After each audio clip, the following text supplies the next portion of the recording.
Hello, hello, hello. Once again, this is the Real News Talk Show, and I am your host, Josie Latimer, coming to you this evening with another story. A story that we all have heard about, a story that's was aired with Robin Roberts of the girls that were kidnapped. Remember the young ladies, and they were kidnapped in Ohio. Yeah, that's where it was. It was in Ohio, and Ariel Castro was the kidnapper. I really, really, really, really did like how Robin Roberts did the interview with the girls, and she was very, very careful. However, she was very detailed in her questions with these young ladies. She was very sensitive at the same time. However, she was able to get all of their expressions, all of their feelings, and she was able to get everything out of them that a news reporter should. And I really did like the way she handled that situation. Those women, they did survive that kidnapping by Ariel Castro, and he kept them in, they say, a house of horrors. It is really something. And how they all made it out, and each one of them told their experiences and how they are rebuilding their lives. Michelle Knight, she was 38, Amanda Berry 33, and Gina DeJesus was 29, and they were all held captive for more than 9 years. And one of them, I think it was Michelle Knight, I think she was held longer, if I am telling the truth. I think she was held longer.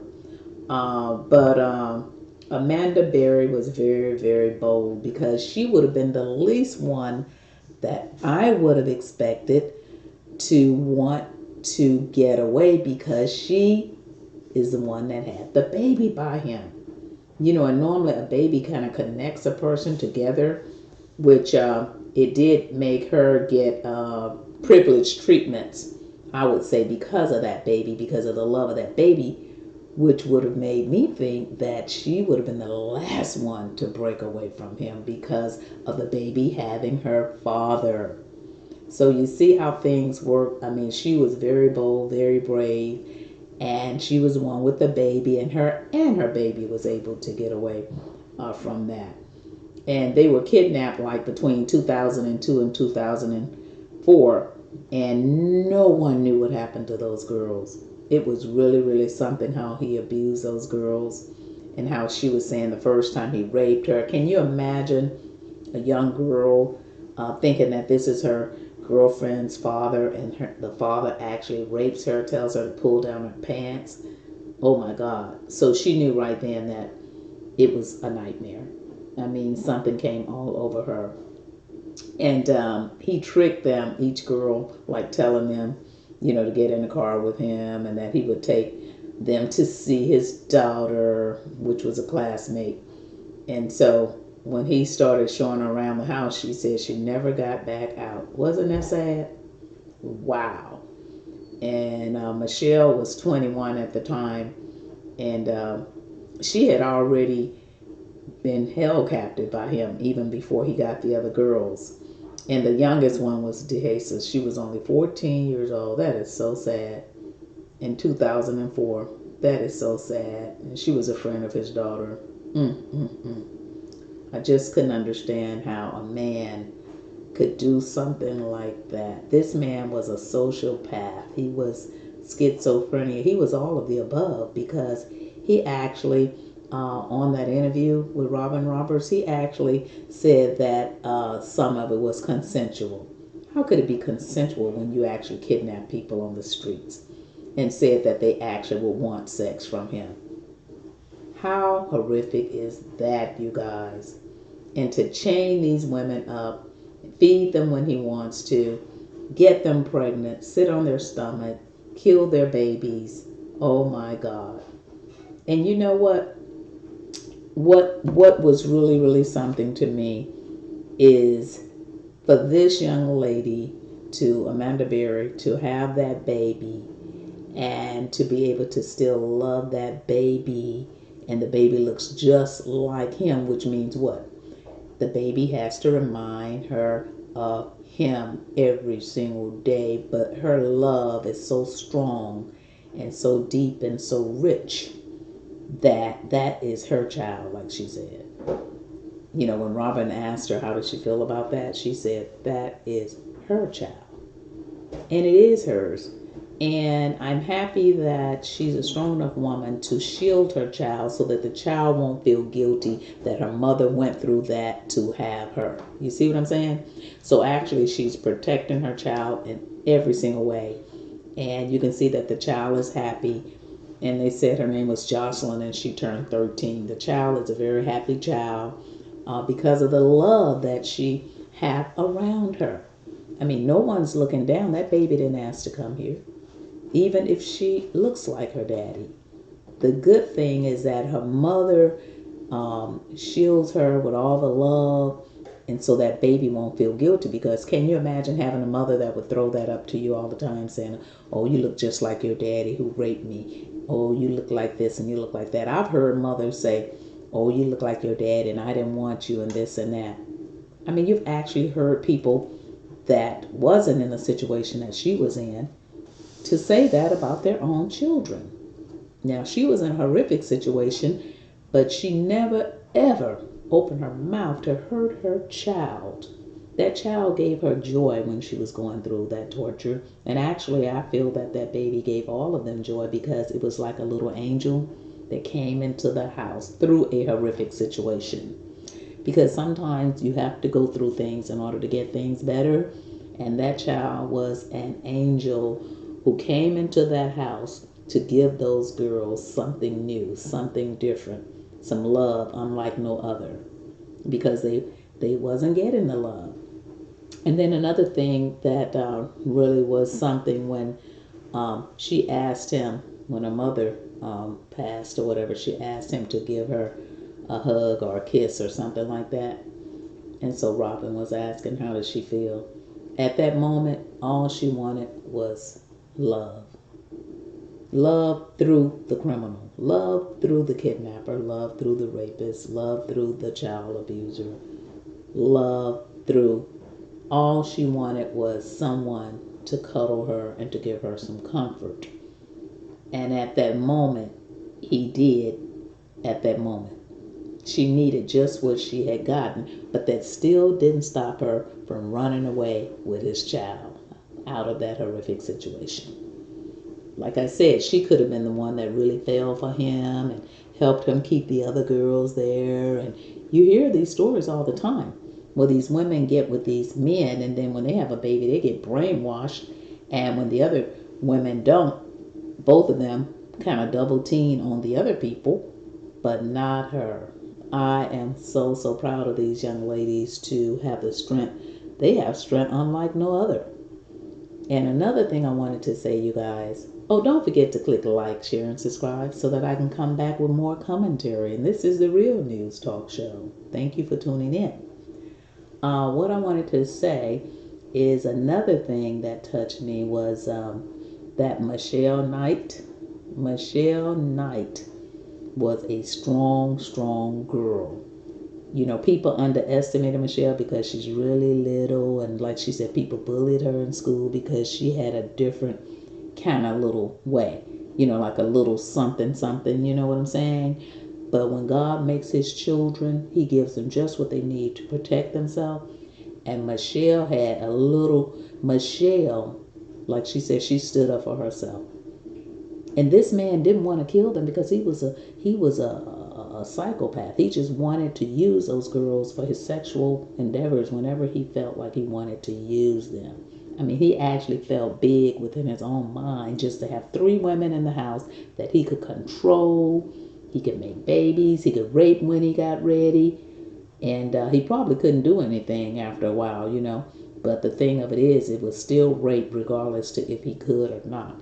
Because oftentimes when people are molesters like that, half of the times they can't do anything anyway from molesting people so much. You see what I'm saying? Another thing I wanted to say is when he wouldn't go to work with the bands and stuff, you would think that someone, I just still can't imagine that house being on that block, and how no one suspected anything.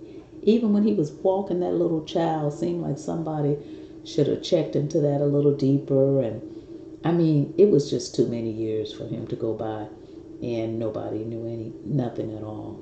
I mean, that man thought he was bigger than God to get by that long. But nobody gets by. Nobody escapes the goat, because they actually gave him life plus 1,000 years. You know what I'm saying? No one escapes the goat. And actually, I'm like one of the girls. I would have rather him live so that he could, deal with it and feel the pain that he sent them through. And he did plead guilty to 937 counts of kidnapping and rape, and killed himself a month later. I mean, he knew he would never see daylight again. I can't believe they didn't give him the death sentence. Well, he gave it to himself, but at least if he would have been on death row, he would have been able to suffer, a long time before they actually did the lethal injection or whatever. But he actually took himself out because you know what it was? He couldn't live with the fact that he could no longer do what he was doing. That is the only reason he killed himself. Because if he would have gotten out, he would have did the same thing again.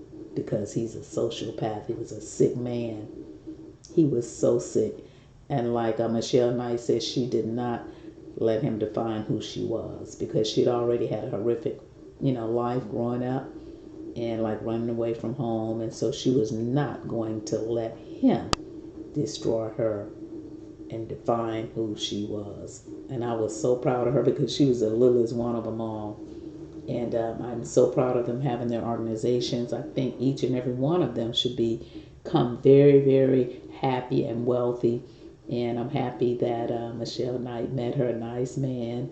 He seemed to really, really, they got married. Oh my God, he seemed to really, really love her. That was really, really, really touching when I saw that. And he probably reached out to her because she probably thought no one loved her. You know what I'm saying? But God always, there is someone for everyone. And it was just so hurtful when Amanda Berry said that, it hurted her about her mother, and all the years that she lost and everything. But God have given her strength, and I saw her doing a news show. She really, really looked beautiful, didn't she, you guys? She looked so pretty. And last but not least, I really, really, really, really, really am so happy that man, that neighbor, I forgot his name, he was determined to get those girls out of there. He kicked that door in. He could have been afraid. But maybe he had been, suspicious of something going on. And when he heard that girl hollering, he knew something was wrong. But thank God he was bold enough and strong enough to kick that door in. And I really, really think someone should reach out to him a little more. I'm happy that he had a part in that news, in that interview with those girls, because that man was the key to getting those girls free. And I think someone should help him groom himself, get his dental work done. I think somebody should donate. I think a dentist should donate. That man can look like a brand new man, because I think I probably would have done it before he, came on the interview. I probably would have been helping him do a GoFundMe page to get his stuff together, to get his teeth together, because he probably don't have insurance, which many people don't. So someone probably, I wish I knew him, to connect with him, to do the GoFundMe page to help him get his teeth fixed. He would be a whole different person, because a lot of times people have insurance, but they don't have dental insurance because it costs a lot. But that man there, he needs someone to reach out to him and help him get his look together, because actually he was the hero. Because without him, they could still be there to this day. They could still be there to this day. So there should be no donations. I think I think him and those three girls all should be rich. They should be rich. He should be rich because he's the hero. People should donate money to him. People should donate. He needs an organization too for helping people get out of situations because he actually was the person that helped them escape this kidnapper. I mean, he will go down in history as a hero to me. To me, what do you guys think about it? I think he should really get some help getting himself together, giving him another chance in life because he could have had downfalls in his life as well. But he was sitting on his porch eating a McDonald's or something like that. And when he heard that girl cry for help, my Lord, my Lord. And of all the girls, as I said before, it was Amanda Berry, Ariel Castro's baby's mother. It wasn't the other girls that he made Michelle have all these abortions uh, and uh, and the young girl Gina. It wasn't them. No, they was so afraid. Gina was just like a little baby when he kidnapped her. She was only 14 years old. So she couldn't believe it and she just stayed in her room. She couldn't believe when the cops came. I mean, they just, oh my God.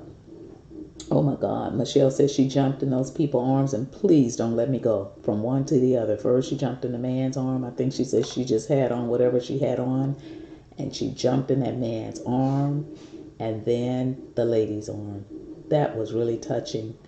And I know it was a sad situation because when I saw the interview, the man was touched by it. Still, you could still feel that stuff of what happened and how when they saw that scene of how those girls actually lived, we only see it on TV, but the cops also should get recognition because they was actually there to go in and rescue the other girls. And she told them it's other girls in there. You know, I mean, and he was so selfish, that Ariel Castro, that he kept them apart because he wanted to use each one separately and he didn't want them all to get and turn against him. So what he did, he kept all the girls separate in separate rooms so that they would all team up on him on how to get away. See, he put fear in each one of them and had them under control, and the one he least expect to get out was his baby's mother. That says a lot. It was God in that. Unbelievable. Because I think she said the baby cried because the little girl, she was very close to her daddy. She even looks like him to this day. But as I said, the love that she has protected her baby in all ways, shapes, forms, and fashions just to keep all the negative off of her. And the family is happy with her and that baby. Unbelievable. So you guys, please click like, share, and subscribe. And I just wanted to bring that story to you, that interview that Robin Roberts did with the three girls, Amanda Berry, Michelle Knight, and Gina DeJesus in Cleveland, Ohio. The three girls that was kidnapped by Ariel Castro, and how the young man next door, the neighbor, kicked in the door. And he deserves a gold medal. That's all I have to say, you guys. I gotta go. Don't forget, this is the Real News Talk Show, and I'll be coming back with more. Thank you for tuning in. Bye.